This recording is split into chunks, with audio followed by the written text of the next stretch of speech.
Hello guys, I hope you are okay and I hope you are well. Welcome once again. This is Tivo speaking.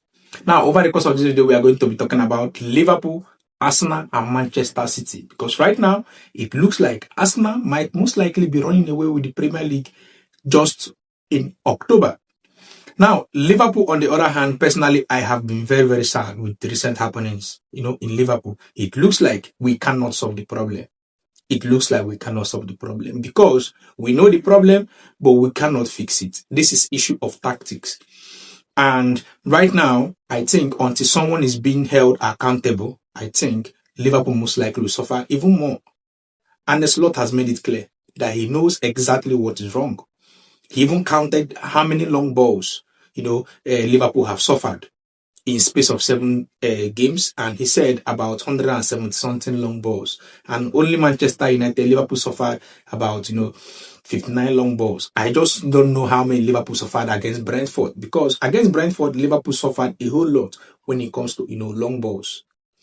Now, the big question is, what is Liverpool going to do about this?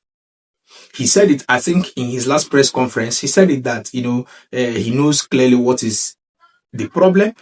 And he said it that every coach right now in the Premier League plays similar pattern when it comes to Liverpool. Now, this is not only Liverpool, they do that also against Arsenal. If you watch Arsenal matches recently, you understand that all these teams, they play similar pattern when it comes to Arsenal. They play low blocks and they try to use long balls. Now, the difference is that Arsenal don't concede when these guys use long balls. Against Crystal Palace has 0 shot on target in the full 90 minutes. But against Liverpool, Crystal Palace got at least, I think they met Alisson Becker 7 times in the first half. So when you check this kind of thing, you understand this is just issue of tactics. And is Liverpool in crisis? That is the big question. And when Jamie Carragher was asked, he said it. Liverpool is in crisis, and so many people have been, hitting on this kind of thing. Yes, I believe Liverpool is in crisis right now, but it is not a big crisis. Now, why I say it's not a big crisis is the fact that, new signings most likely will change, the whole system. When I mean new signing, if Liverpool bring in, centre backs in January, I think everything will change, because right now it looks like Liverpool right now, when it comes to centre backs options, nothing is actually working. Virgil van Dijk and Ibu Konate, they are not very good in, defending set piece right now. Most times, these teams use set piece to offset Liverpool, make Liverpool very, very unsettled. And immediately they get their first goal, I think everything is almost, half done. They play negative football. They play haram football. Low blocks, everybody all back. And this has been happening. And I just wish, Real Madrid most likely won't do this pattern, because if they decide to play this kind of ball, they have lots of good players that can actually run a lot. Kylian Mbappe can run a lot. Vinny Jr. can run a lot. So I think most likely they will punish Liverpool with this pattern. So I think right now, sacking an slot is not, I repeat, is not the best option for Liverpool right now. Even I don't think Liverpool most likely will sack him, because right now, Liverpool, we are not even used to, sacking coaches. It's been almost 10 years last time Liverpool sacked the coach. So it's not really that new, it's not really that, used to Liverpool right now. So I don't think Liverpool will sack. I think Liverpool most likely will give him lots of time. But I think in January transfer, they should focus right now in centre backs and defensive midfield position. And when they try to attack, they attack with, unity. Because right now, the way Liverpool attack, especially when they are losing, they attack a whole lot, and most times this attack don't yield fruit, and in turn they use counter-attack, long balls to still suffocate Liverpool. This is what happened against Brentford second goal. This is what happened. Liverpool centre backs, Ibu Konate and Virgil van Dijk, were keeping high line just very close to the middle of the pitch, which does not make sense. You guys, the both of you know that you are not that fast. So why keeping that kind of high line? I don't know if Arne Slot instructed them to play this kind of football.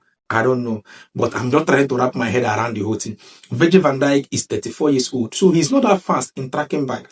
Ibu Konate, on the other hand, that pace is not really there. So when you do that kind of high line, it does not make sense, especially when you know that you are going to lose possession. Arsenal, on the other hand, Arsenal still pull high line. But the difference with Arsenal is the fact that Arsenal most times they hold on to possession for a very, very long time. It's very difficult for you to score against Arsenal. Very, very difficult. So when you see the way Arsenal play football right now, I think this is the reason why even Opta Supercomputer believe that Arsenal most likely, will win the league. That is it. They believe Arsenal win the league. And from the look of things, if they continue like this, just maybe, they might win the league, because Manchester City, on the other hand, have not been that Manchester City we used to know. That Manchester City we used to know, that fear factor is no longer there. The way they play football right now, they play as if, they are average team with, the likes of Aston Villa. Their match against Aston Villa, it was as if it was a 50-50 match. Yes, right now, this is how Manchester City do their things. And I've said it so many times. If you remove Erling Haaland goal right now in Manchester City most likely will struggle. Their goal tally will tank. So this is what is affecting this team right now. And I think the only team that looks very, very solid and balanced right now is only Arsenal. In defense, I don't think there is any amount of injury right now that will hit Arsenal defense that most likely will shake Arsenal. Right now, I think they also have injury updates. They have Madueke injured. They have Odegaard injured. Yes, yet this is not affecting them because they have a Berichese who can actually replace Odegaard. They have lots of spot depth. Bukayo Saka can actually play, for Madueke. So when you check this kind of thing, you understand that this team, they have really, really fortified the system. And they use lots of system right now. Last match against Crystal Palace, they still use set piece to offset, Crystal Palace. They scored set piece goals. And I think with the way they are playing football right now, they should not rely entirely on set piece because it's going to cost them a whole lot. Yes, it's going to cost them a whole lot because when you check statistics right now, I think Arsenal have scored only 5 goals from open play, and they have scored most of their goals from, set piece. I think about 9 goals from set piece, the highest ever in the Premier League history, about 56%. So if you remove set piece goals and penalties, I think Arsenal just scored only 2 penalties. If you remove set piece goals and penalties, I think Arsenal most likely will be still on 17th position. So they have created little chances from open play. Now, this is the reason why I said teams play the same pattern where they play against Liverpool. They play similar pattern against Arsenal. They play low blocks. They don't come out. Now, the difference between Arsenal and Liverpool right now is the fact that Arsenal hold on to this ball. They try to make sure that they don't lose possession. Because the moment you lose possession, when you attack that high, you lose possession, you most likely will be punished by long balls. Arsenal avoid anything at all that will make them lose possession. And I think Liverpool should actually do this. Liverpool should learn this, especially switch to that 4-4-2. I think that 4-4-2 formation most likely moving forward will help Liverpool a lot. Liverpool actually tried that against Frankfurt and it helped. So I don't know why they switch back to 4-2-3-1. That formation, sincerely right now, it looks like it's not working. Last match, Ugo Ekitike was up front. Looks like he was actually suffering. He wasted everything today in that match. He was wasting all around because no help at all. So I think Arne Slot should look into this kind of thing. It does not make sense. Liverpool cannot be suffering. We know the problem. Why can't we get the antidote? We need to cure this problem right now. Else, Liverpool cannot keep losing like this or keep dropping points till January transfer. It wouldn't make sense at all. Anyways, let me know your thoughts in the comment section. Remember, we are Liverpool and that means more. You will never walk alone.